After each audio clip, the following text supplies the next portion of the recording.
China successfully launched a manned space mission earlier today. The crew of 3 aboard the Shenzhou 16 spacecraft took flight from the Jiuquan Satellite Launch Center, heading to the Tiangong Space Station. The trio's 5-month mission will overlap briefly with that of 3 astronauts living on the station for the past half a year. The fresh crew includes a civilian. All previous crew members have been members of the People's Liberation Army, the military wing of the country's ruling Communist Party.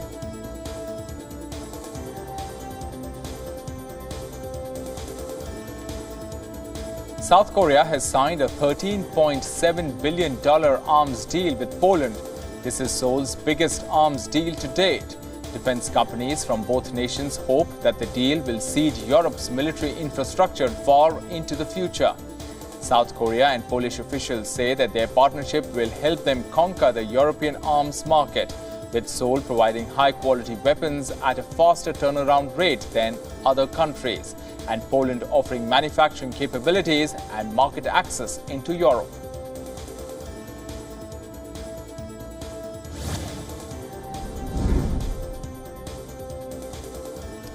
North Korean state media has confirmed the nation's plans to launch its first military spy satellite in June for live monitoring of South Korean, Japanese and American military activities. The announcement comes on the heels of joint drills being held by South Korean and American forces in recent months. The exact launch date of the spy satellite has not been specified. Japan, however, has been notified of a planned launch between the 31st of May and the 11th of June.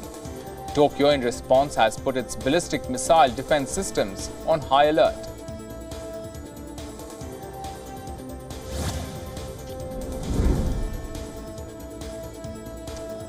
Polish President Andrzej Duda has given the go-ahead for the creation of a commission of inquiry into the Russian influence in Poland. This has been described as unconstitutional and Stalinist by the opposition and a number of legal experts in the run-up to the autumn parliamentary elections. President Duda has said that the Commission of Inquiry must shed light on Russian influences.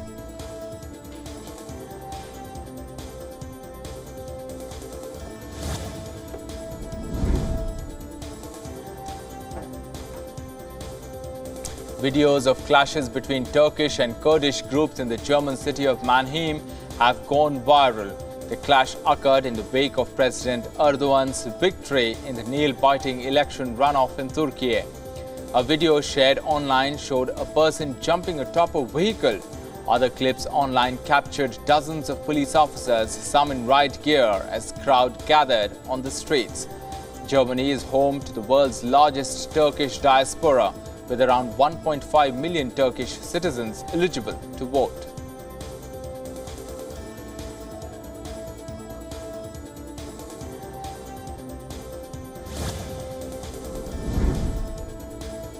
Residents of Ukrainian capital Kyiv sought shelter from potential missile attacks amid a third air raid alert on Monday.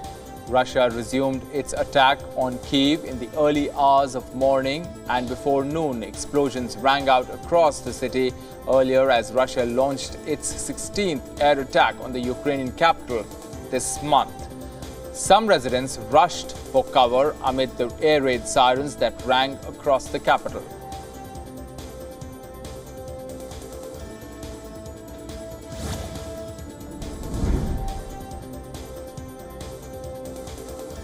US President Joe Biden honored the lives of fallen American soldiers during a Memorial Day ceremony held at the Arlington National Cemetery. The American president laid a wreath at the tomb of the unknown soldier and bowed his head in prayer. Biden proclaimed all Americans had a responsibility towards those who died so the nation might live, highlighting his administration's commitment to supporting veterans. Biden was accompanied by Vice President Kamala Harris and Defense Secretary Lloyd Austin.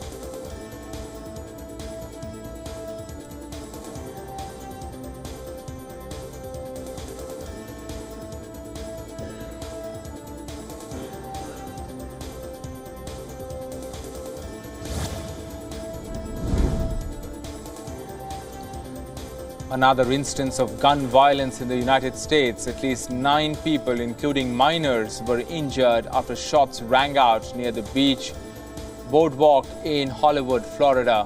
Officers rendered aid and victims were transported to Memorial Regional Hospital and Joe DiMaggio Children's Hospital.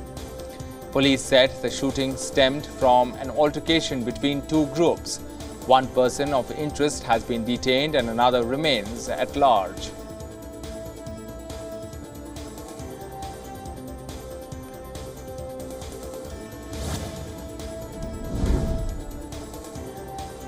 Serbian protesters clashed violently with KFOR peacekeepers in the city of Zukan, throwing tear gas and stun grenades at the NATO soldiers, injuring some.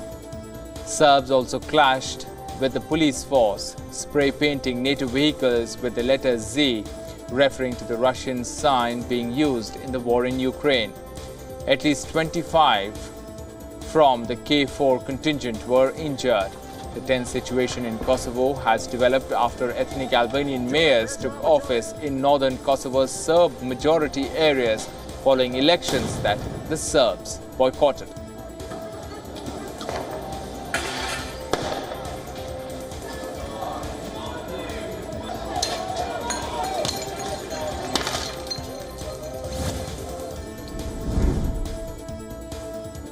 The head of the UN Refugee Agency has estimated that about 1 million people might flee Sudan by October, as well as an increase in people trafficking and spreading of weapons. More than 350,000 people have already fled across Sudan's borders since the war between the army and the paramilitary rapid support forces erupted on the 15th of April. Most have headed to Egypt, Chad and South Sudan. More than 1 million people have been displaced within Sudan. Heavy fighting has torn through residential areas of the capital Khartoum. Violence has also flared in the western region of Darfur. UNHCR had foreseen about 800,000 Sudanese and 200,000 people of other nationalities leaving Sudan over 6 months.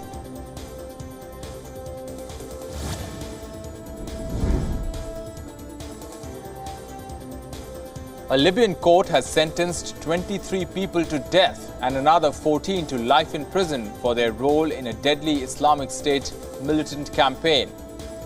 That included the beheading of Egyptian Christians and for seizing the city of Sirte in 2015.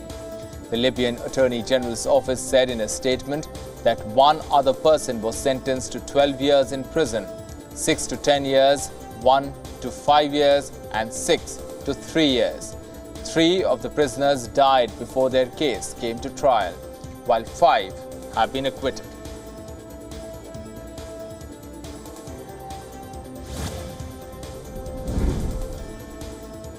Ugandan President Yoweri Museveni has signed one of the world's toughest anti-LGBTQ laws that also includes the death penalty for so-called aggravated homosexuality. The move has drawn Western condemnation and risks sanctions from aid donors. United States President Joe Biden has called the move a tragic violation of human rights, stating that Washington will evaluate the implications of the law on all aspects of U.S. engagement with the nation.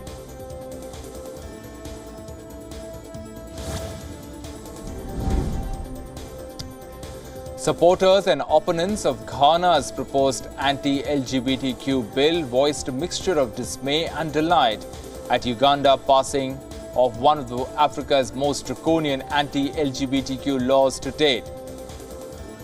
Opposition lawmakers in Ghana first proposed a similar, while milder, bill in 2021. It too has sparked international ire while drawing widespread support at home.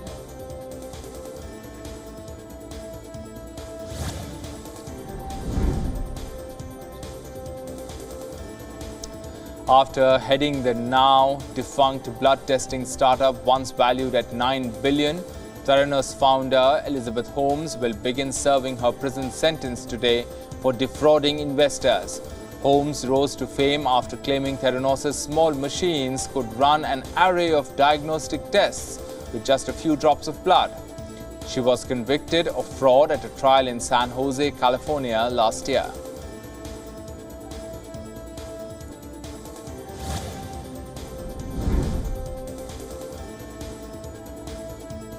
Tech billionaire Elon Musk is expected to visit China this week in what will be his first trip to the country in 3 years.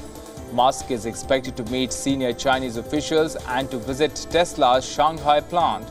The trip to China, Tesla's second largest market after the United States, comes at a time when the EV maker is grappling with a plethora of issues, including intensifying competition with Chinese automakers.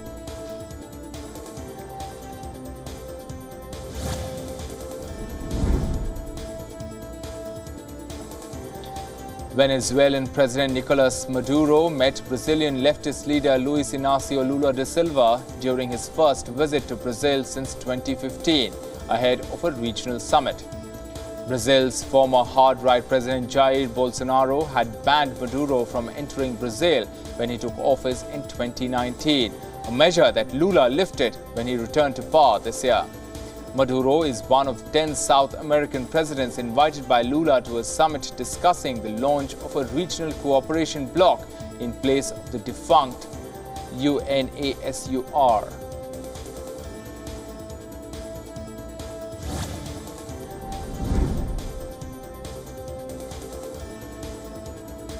Fireworks exploded in the hands of a Turkish civilian who was attending a celebration for President Erdogan's re-election, along with thousands of others.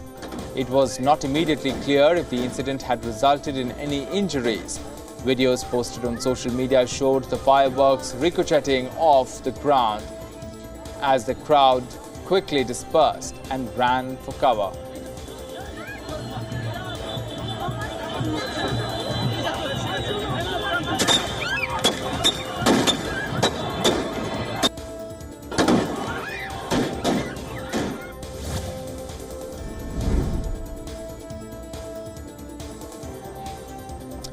Talks involving 50 countries to reduce plastic pollution opened in Paris yesterday, with the hope of agreeing to a treaty that will be implemented before the end of 2024.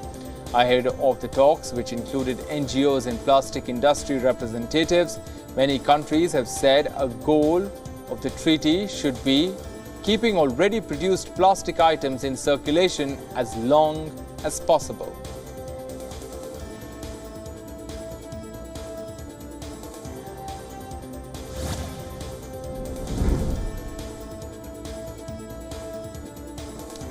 Hundreds of dead birds mysteriously washed up on a Chilean beach on Sunday, prompting environmental concerns among locals and authorities. It is unclear what caused the deaths of the approximately 200 birds that washed up along the Changa beach in northern Chile's Coquimbo province. Local authorities have sent samples of the bodies to a laboratory in Santiago to determine whether they died of bird flu. Authorities have warned locals not to collect the dead birds so as to avoid possible infection.